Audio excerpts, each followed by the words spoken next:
All right, so that's going to give us a game 3. I'm going to see Niv switch out deck. It's a bit of a weird replace when your opening hand has no plays. I guess they just knew Solafid wouldn't have anything either. This is going to be a weird game. I guess the... what's even the name of this card nowadays? Is it Mana Burn? It's Mana Burn, yeah.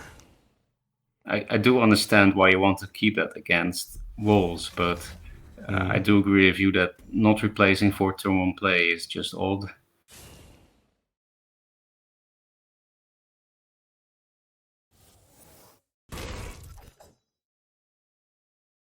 Okay, so it did 2 damage. I mean, I don't see that split 2 damage. It is split. Oh, it was split, okay. Yeah. Just there's no other targets.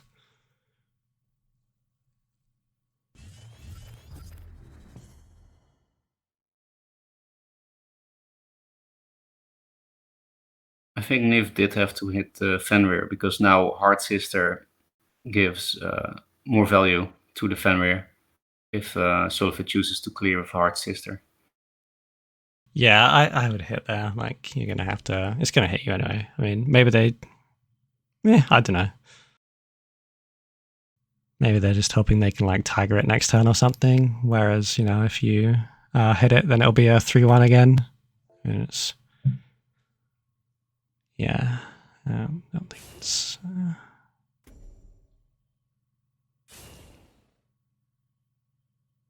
more War Masters. With Cryo. That's pretty strong.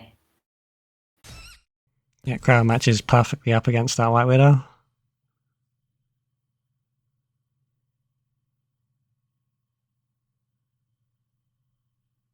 The all good thing about White Widow is, right, that you have to play it. You have to commit to it before replacing. You can't really replace first. Like, that's what just happened, right? Yeah. They replaced the card and now they can't proc it anymore. I do think that's a bit weird. It seems like it'd be pretty reasonable to have played it here, but I guess they're going to go with the Mana Burn. I actually like this too. It's pretty funny remake, right? That your general becomes Lightbender. Yeah.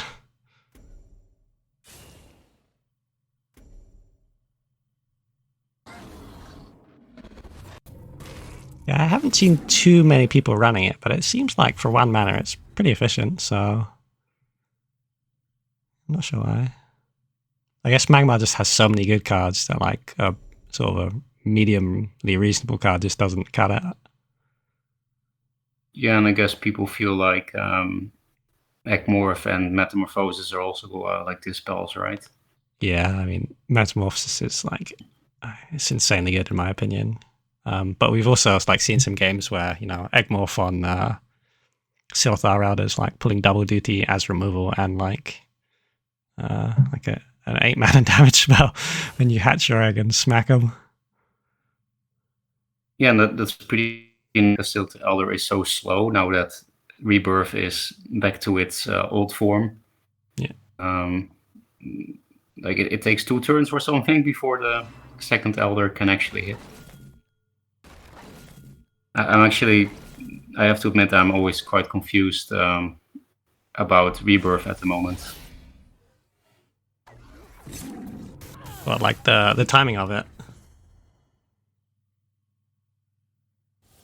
Yeah, like when does it hatch?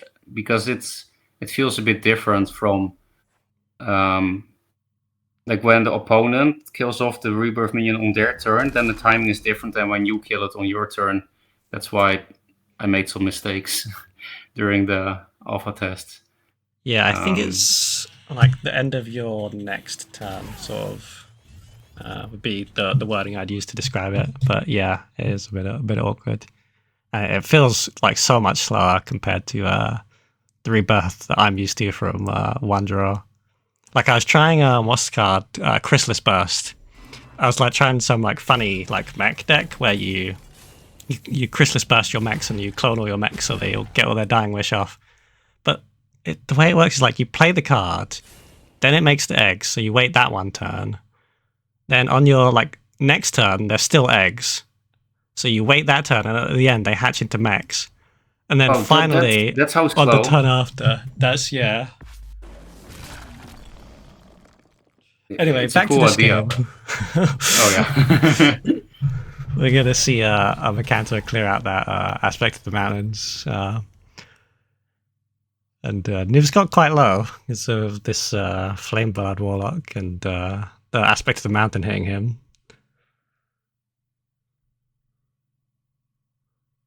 To be honest, I don't mind just chatting about whatever you found with Chrysalis Burst. I think a lot of our viewers are pretty hardcore. They kind of know what's going on anyway. So yeah, if you just want to chat on your opinions about Chrysalis Burst, I'm fine with that. I didn't play with it at all, but I really like the rework simply because in the past it was what I call a Joseki card. It was random upon random. The location was random, and what you get out of the eggs was random, and it was pretty toxic card. Yeah. So I like the rework, but I didn't realize what you just told me, that it's so extremely slow. Yeah.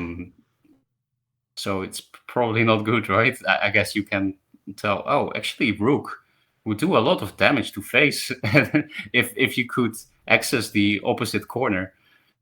And you almost can, I think, with a flash and the Kuyatas.